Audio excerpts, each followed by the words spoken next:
Eclesiastes capítulo 2, versículo 9. A partir do versículo 9. Se eu conseguir, eu irei até o versículo 11, senão nós vamos com calma. Engrandeci-me e sobrepujei a todos os que viveram antes de mim em Jerusalém.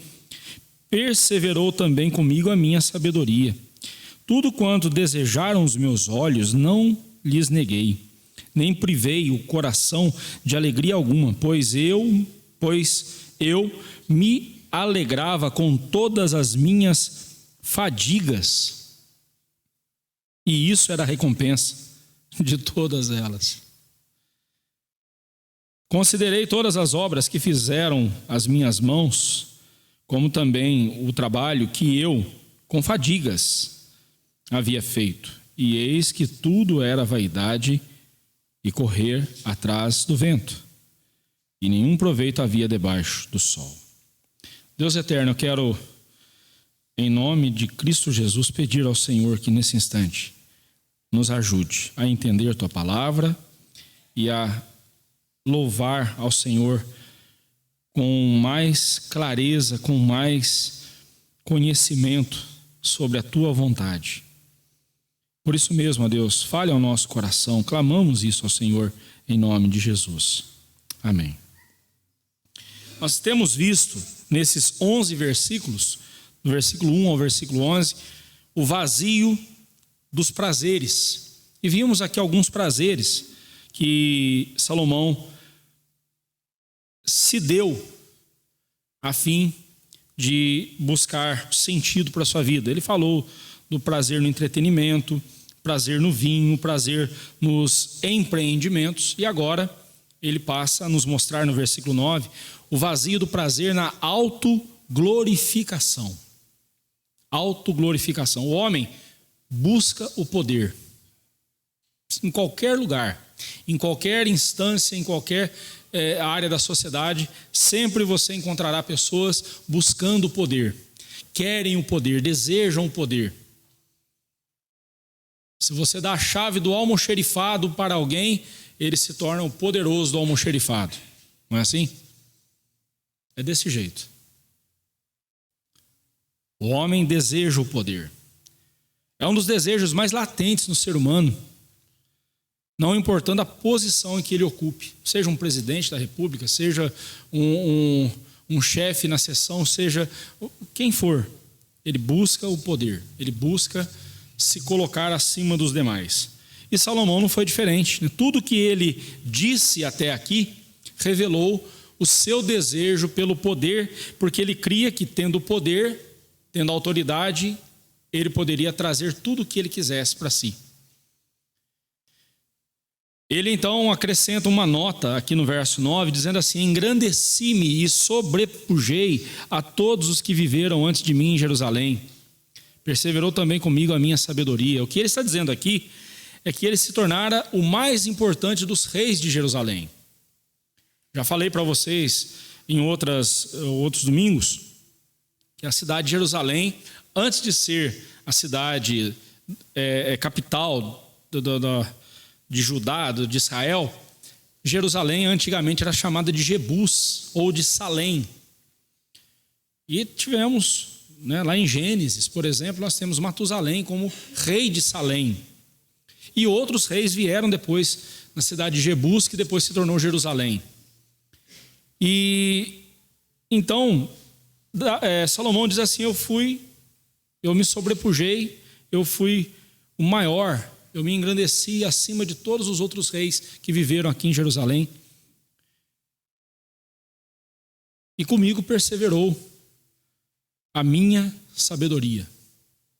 Obviamente, a sabedoria de Salomão ele jogou por terra quando ele se entregou à idolatria. E ele não está falando dessa sabedoria a qual ele desdenhou quando ele caiu em idolatria. Aqui ele está falando da sua habilidade em aumentar as suas riquezas. E de fato, o reino de Israel nas mãos de Salomão aumentou em muito o seu conteúdo, os seus tesouros, o seu domínio. Salomão expandiu o reino em riquezas incalculáveis. Isso é verdade. E ele está falando dessa habilidade aqui, a habilidade dele de realizar coisas. E aqui nós vemos a sua autoglorificação, ele dizendo quem ele era.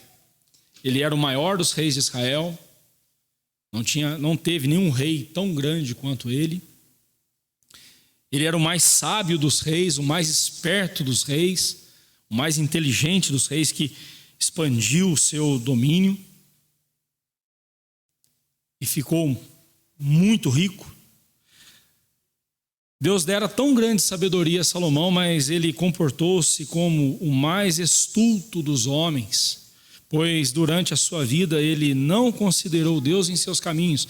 De fato, ele veio a considerar Deus, como eu tenho mostrado para você. O livro de Eclesiastes já foi escrito mais para o final da vida de Salomão, e ele agora está refletindo sobre toda a sua vida, e ele está vendo o seguinte: foi tudo correr atrás do vento. Tudo não passou de algo vazio, vaidade. Porque eu fiz, eu sobrepujei, eu cresci, em momento algum ele fala, foi Deus. Ele vai fazer isso agora, no versículo 11. Mas ele, até aqui, ele está mostrando para nós como foi a vida dele, sem considerar Deus. Ele que recebeu de Deus grande sabedoria, mas não usou essa sabedoria como deveria. Foi capacitado por Deus para ser um homem sábio, mas entregou-se à idolatria, mostrando-se ser um louco, porque a idolatria é loucura. Trocar Deus pelos deuses, pelos ídolos, isso é insanidade, isso é loucura.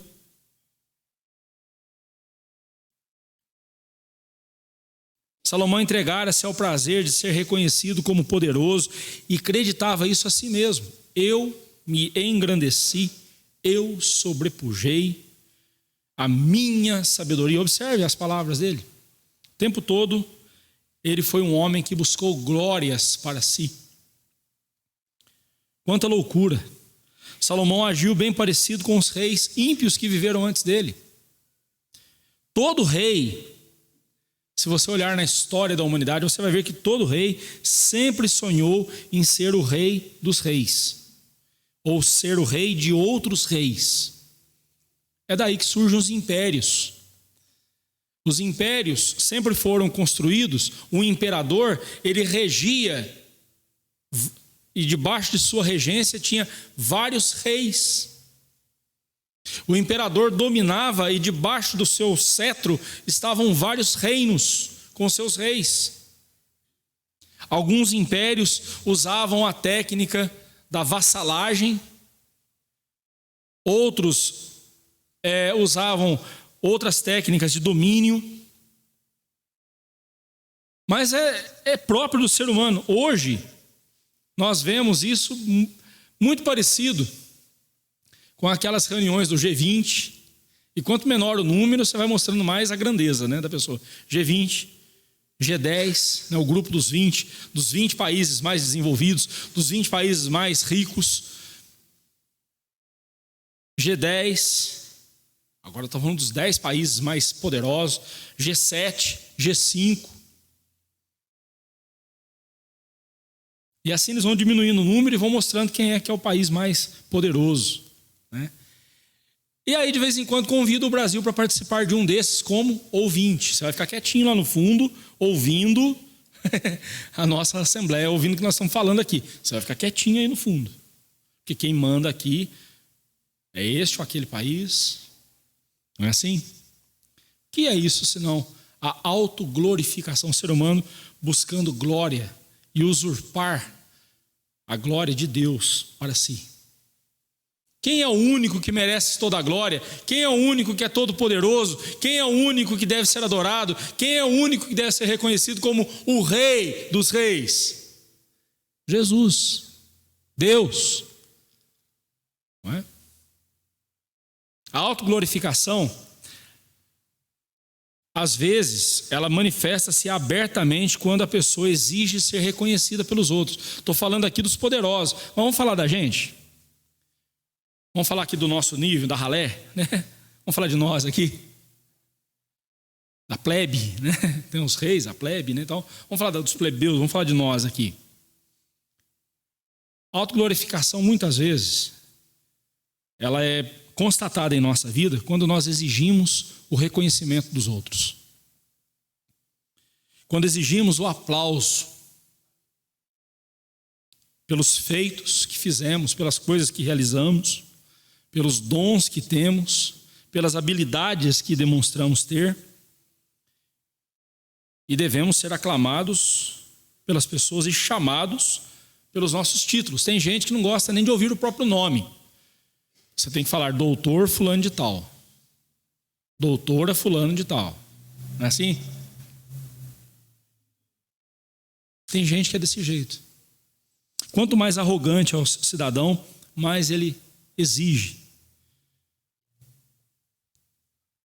Ontem eu assisti a um filme e lembrei exatamente dessa fala, desse momento aqui do sermão.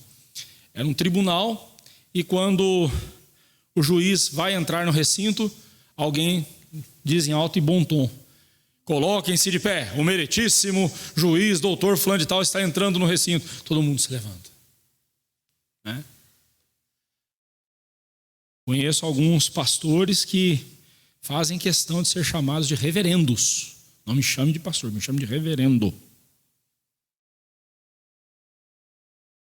Sim, a posição que eu ocupo é uma posição de reverência, sim, porque eu estou trabalhando a palavra de Deus, eu estou aplicando a palavra, pregando a palavra, ensinando a palavra de Deus, então eu tenho que tratar o meu ofício com muita reverência.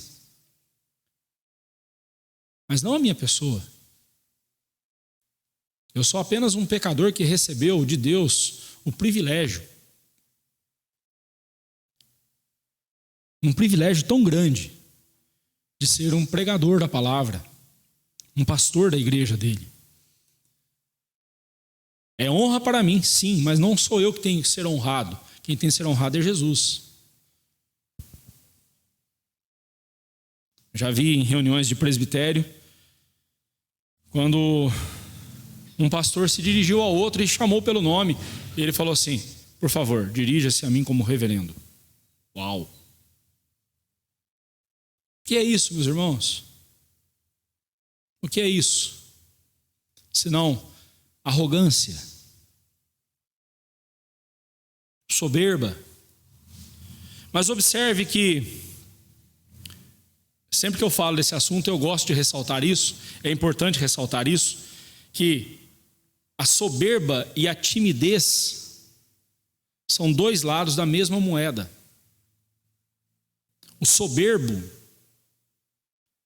ele passa por cima dos outros, ele pisa em todo mundo, porque o maior medo do coração dele é que alguém pise nele.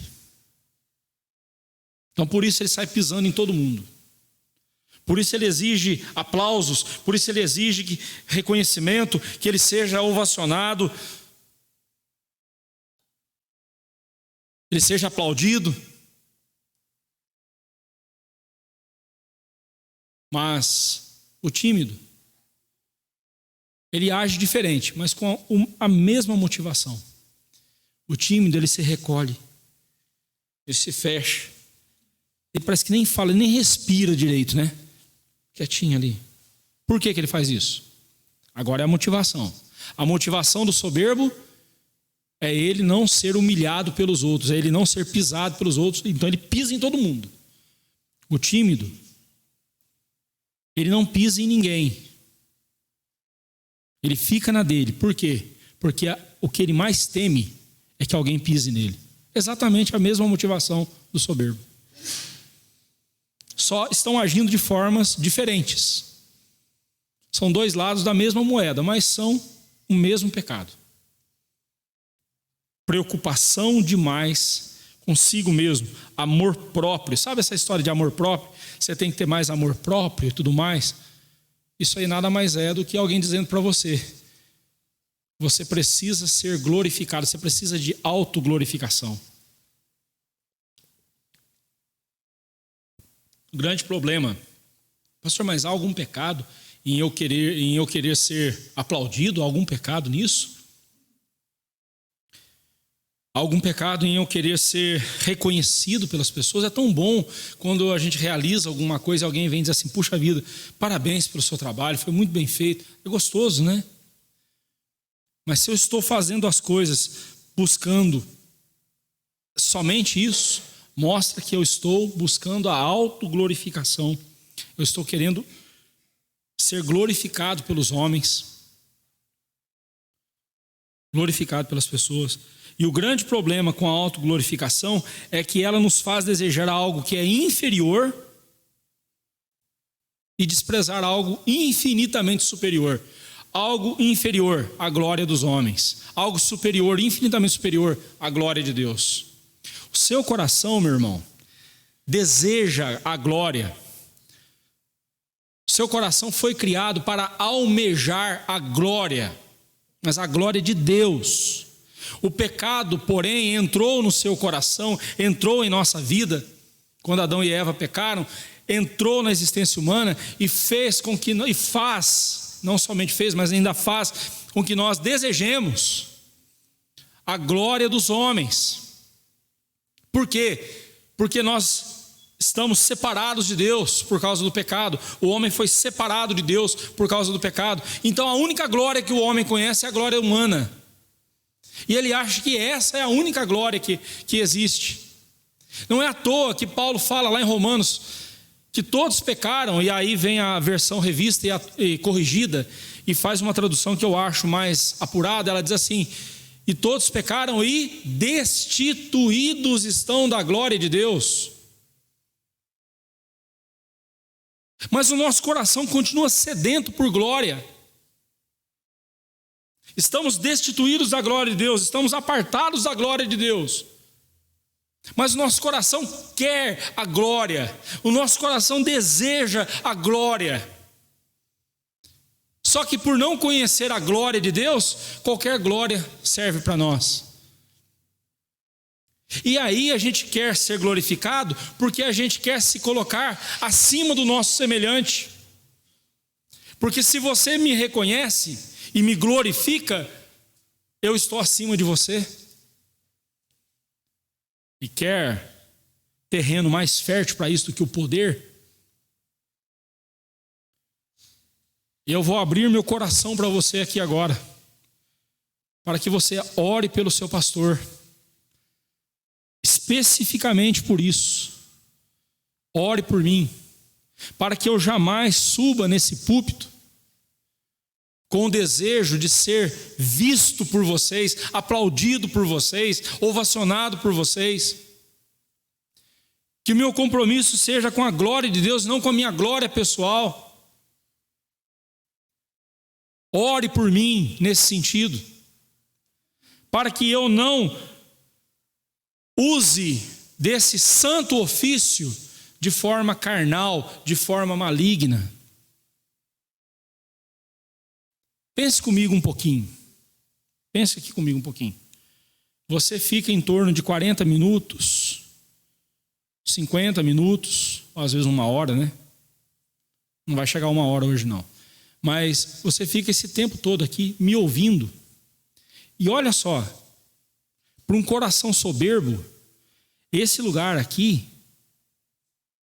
pode ser um dos lugares mais desejados. Sabe por quê? Porque eu estou falando com você, olha só, está todo mundo quietinho me ouvindo. Eu não sei o que está se passando na sua mente, não sei se você está pensando no almoço, ou no que você está pensando. Mas eu só sei de uma coisa, está todo mundo quietinho me ouvindo. Um soberbo, um arrogante, aqui, ele se sente o quê? Ele se sente grande. Porque eu estou falando e está todo mundo me ouvindo. Eu estou até num lugar mais alto que você. Você já imaginou o estrago que um pastor desse jeito pode fazer pela igreja? Na igreja de Cristo? Ore por mim e peça: Senhor, que toda vez que o pastor Olivar subir naquele púlpito, que ele suba com temor e tremor, que ele suba tremendo. É fato que hoje eu não fico mais nervoso, como eu ficava nos primeiros anos do meu ministério, ou nas primeiras vezes que eu preguei, eu tremia. né? A Nádia Janaína lembra lá do nosso sermão de prova lá no IBEL, né? Lembra? O sermão de prova, né? A gente ia pregar para todos os colegas e para os professores e eles iam canetando a gente em tudo. Até o nó da gravata estava torto, até isso eles anotavam. Era impressionante. E quando vinha o dia do sermão de prova, tinha colegas que passavam mal. Tinha colega que tinha algum desarranjo, uns choravam, né, de desespero. Eu lembro da primeira vez que eu subi no púlpito, eu tremia, mas eu tremia pelo temor dos homens. Era temor de homens. Hoje eu tremo no meu coração, tremo por dentro, com medo de falar alguma coisa aqui que não corresponda com fidelidade às Escrituras. Tremo por ensinar algo a você que, em vez de direcionar você para o céu, vai direcionar você para o inferno. Temo ensinar coisas que destaquem mais a minha sabedoria, o meu estudo, a minha capacidade, do que destacar a necessidade que você e eu temos de ter um coração quebrantado diante da palavra de Deus e clamar a Deus por transformação na nossa vida. O meu compromisso hoje não é nem com você. Meu compromisso é com Deus, a quem eu vou prestar contas de tudo que eu tiver ensinado a vocês. Então ore por mim, para que o pastor Olivar não tenha outra preocupação a não ser essa. Que o pastor Olivar, ao subir ao púlpito, não tenha outra preocupação a não ser edificar a igreja de Cristo, abençoar a igreja de Cristo com a palavra de Deus. Ore por mim para que jamais eu me ensoberbeça. Ore por mim para que eu não fique desejoso de aplausos, de fama, de reconhecimento. Ore por mim para que eu não busque essas coisas, mas que eu busque a glória de Deus. Que eu busque a glória de Deus para que Deus seja glorificado em sua vida. E para que você deseje a glória de Deus mais do que qualquer coisa nesse mundo. O Senhor Jesus, falando sobre aqueles que buscavam autoglorificação, os fariseus, ele disse: não orem como os fariseus oram, em pé, nas praças. Não deem esmolas como os fariseus dão. Porque eles fazem, e o jeito que eles fazem, e o que eles fazem com o propósito de serem vistos pelos homens. Digo-vos que eles já receberam a recompensa deles. Ou seja, eles já foram vistos pelos homens. Você já viu hoje em dia? O sujeito está lá fazendo entrega de cesta básica, aí ele vem com a selfie, entregando a cesta. Esses dias eu vi uma cena que eu achei tão interessante. Fiquei me perguntando que cesta é essa. Ou o cara era muito forte, né? Porque ele com uma mão ele segurava aqui o celular e com a outra mão a cesta básica entregando para a pessoa. Ou esse cara não sai da academia, é um monstro, ou a cesta básica dele é muito básica, né? Mas eu pergunto para você, qual a finalidade de você postar na internet a cesta básica que você está doando para um necessitado? Qual a necessidade que a pessoa tem de fazer uma selfie mostrando que ela foi visitar alguém? Eu não sei, eu não quero fazer nenhum julgamento aqui. Estou só olhando ou avaliando o que eu vejo. Eu vejo muito pastor visitando os enfermos, visitando as pessoas no hospital e tirando foto com o enfermo. Às vezes o cara está tão machucado, está ali tão estrupiado, e ele tira a foto ainda sorrindo aí no cara lá, todo torto, lá doendo, ele tirando foto do cara e fazendo a selfie. A impressão que dá é que ele está mostrando para a igreja assim: eu estou trabalhando, viu? Eu estou trabalhando, não sei. É essa a impressão que eu tenho, tá? A gente não pode fazer julgamento por impressão, né? A gente tem que fazer julgamento pelo que a gente vê, pelas ações. Mas vamos lá. Cuidado com a autoglorificação. Enquanto você estiver desejando o aplauso dos homens, ou os joinhas, né? Os curtiu, os gostei ou os não gostei, os like ou os dislike. Eu não sei porque essa mania de pôr tudo em inglês, né? Até gostei ou não gostei, pronto. Enquanto a gente estiver buscando isso dos homens, é só isso que a gente vai ter. E é impressionante como que a fama não é mesmo? Como que o tal sucesso, a fama, ela é. Porque os mesmos que hoje estão dando joinhas para você e tudo mais, tal, os mesmos que estão te aplaudindo, batendo, dando tapinha nas suas costas, amanhã serão os que vão puxar o seu tapete. Quer prova maior do que a última semana de Jesus? Ele entra em Jerusalém, Hosana, bendito ao que vem em nome do Senhor. Estenderam mantos e palmas para ele passar por cima, receberam ele como grande rei. E naquela sexta-feira eles estavam os mesmos, gritando: crucifica-o, crucifica-o. Muitos dos que estavam na segunda-feira aclamando Jesus como rei, ou no domingo, né? Ele entrou no domingo. Quando naquele domingo ele entrou em Jerusalém, aclamado como rei, foram os mesmos, ou muitos deles, na sexta-feira estavam dizendo: crucifica-o, crucifica-o. Cuidado com a glória humana. Ela é passageira. Salomão está mostrando isso para nós. E aí eu lembro de outra palavra de Jesus sobre Salomão. Jesus fala assim: olhai os lírios do campo. Não tecem, não fiam, não costuram roupas para si. Contudo, eu lhes digo que nem Salomão, em toda a sua glória, com todo o seu reino, com toda a sua riqueza, com toda a sua sabedoria, Salomão conseguiu fazer uma roupa tão bela quanto a do lírio do campo. Nem Salomão, em toda a sua glória, se vestiu como qualquer um desses lírios.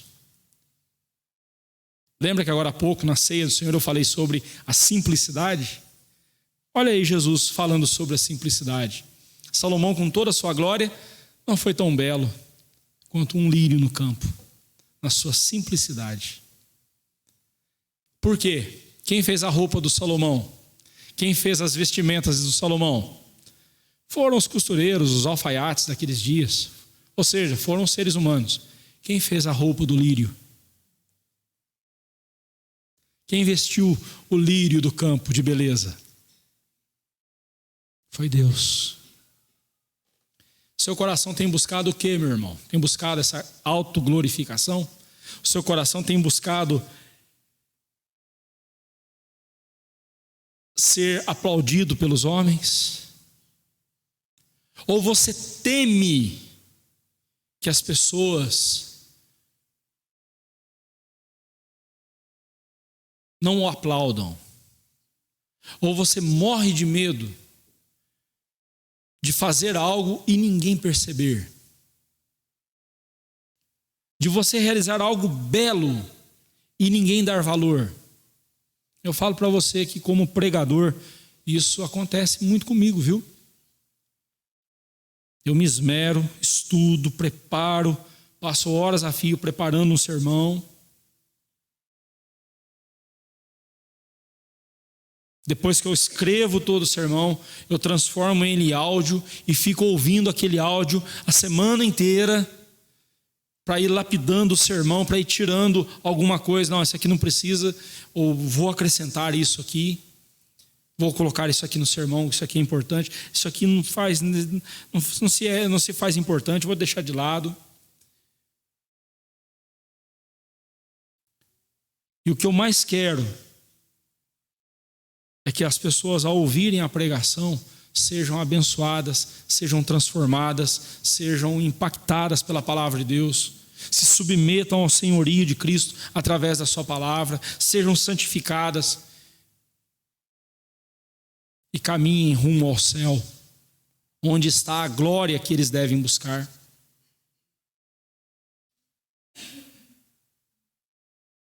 E aí termina a semana, termina o sermão, começa a semana. Ninguém sequer comenta o sermão.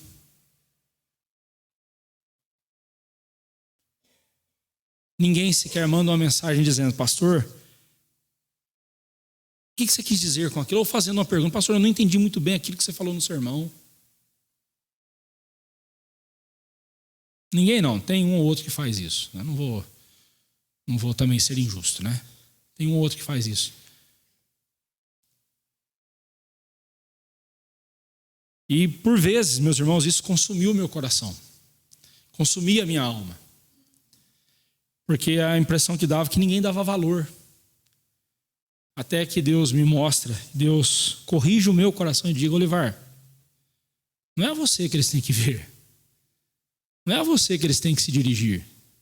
E quem foi que disse? Só porque eles não mandaram uma mensagem ou conversaram com você sobre o sermão, quem foi que disse que a palavra não falou ao coração deles? Você não conhece o coração deles, aí Deus começa a me triturar. Aí eu começo a ser passado pela moenda de Deus, e Deus vai me triturando o coração. Vai moendo o meu orgulho. Aí lá de vez em quando vem alguém, comenta alguma coisa e eu falo: graças a Deus. Graças a Deus a palavra surtiu efeito. Sabe por quê, irmãos? Não somos nós que temos que aparecer. Como disse João Batista, convém que Cristo cresça e que eu diminua. Não sou eu que deve ser visto aqui. Aliás, eu digo isso com muito cuidado, por favor. Aquela famosa frase que eu digo, né? Se você está acordando agora, por favor, presta atenção. Não vai sair dizendo que o pastor disse isso, não tira do contexto, por favor. Uma coisa que me preocupa é que as pessoas, ao ouvirem a pregação, não vejam o Olivar, embora vocês estão me vendo aqui, mas transcendam na sua mente, vão além do que vocês estão vendo e ouçam a voz de Deus. Não que eu seja Deus, por favor, não é isso que eu estou dizendo. Mas eu sou apenas a boca do Senhor, eu sou apenas a boca que Deus está usando para falar ao seu coração. Por isso que eu tenho que pregar a palavra de Deus. Eu não posso ficar aqui entretendo você com historinhas. Eu não tenho que ficar aqui perdendo meu tempo, massageando o seu ego. Eu tenho que aqui pregar somente a palavra de Deus, porque é ela que vai transformar o seu coração.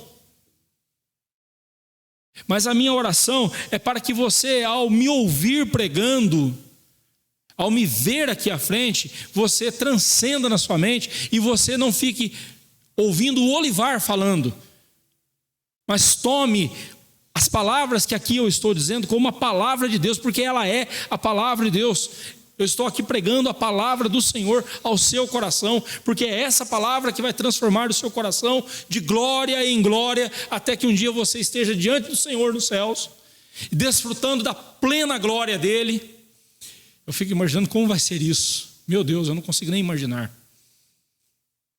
Estar um dia nos céus, desfrutando plenamente da glória de Deus. Se a gente começar a pensar mais na glória de Deus, meus irmãos, certamente a gente vai deixar de se preocupar e de se ocupar com a glória desse mundo. Onde está Salomão hoje? Onde estão as obras de Salomão? Você observou que as únicas obras de Salomão que nós temos hoje estão aqui? Por quê? Porque essas palavras são as palavras de Deus ditas pelo Salomão, pelo rei Salomão. Mas onde está o templo de Salomão? Onde estão as vestimentas de Salomão? Onde estão os tesouros de Salomão?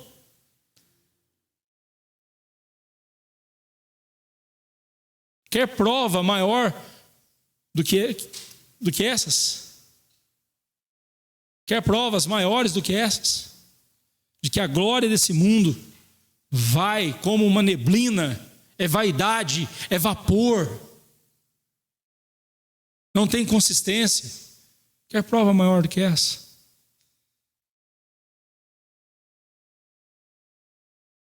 Falando do lírio do campo, a glória de Salomão é igual em termos de consistência. Um lírio dura quanto tempo? Algumas semanas, talvez. Mas logo vai embora a flor do lírio. Seca-se a erva, cai a flor. Mas a palavra do Senhor permanece para sempre. A única obra de Salomão que realmente ficou foram seus escritos sagrados que estão aqui diante de nós. Eclesiastes, Cantares, Provérbios. Porque o que ele disse, o que ele escreveu, o que foi registrado, aqui é a palavra do Senhor. Que serão das obras do olivar daqui a 100 anos. Eu tenho certeza que eu não estarei aqui para vê-las. Pode ser que elas acabem antes de mim.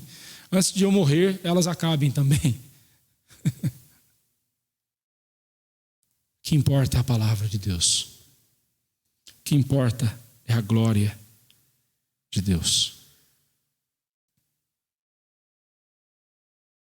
E veja quão vazias são as pessoas famosas. Você já viu como elas são fúteis? Como elas são vazias? Como são as pessoas que correm atrás do aplauso dos homens, que correm atrás das glórias humanas? Você já viu como elas são vazias? Elas estão se enchendo de vento. Estão se enchendo de vaidade, só isso. Mas aquele que teme ao Senhor, aquele que ama o Senhor e busca a glória do Senhor, esse viverá para sempre na glória dele. Que Deus assim nos abençoe.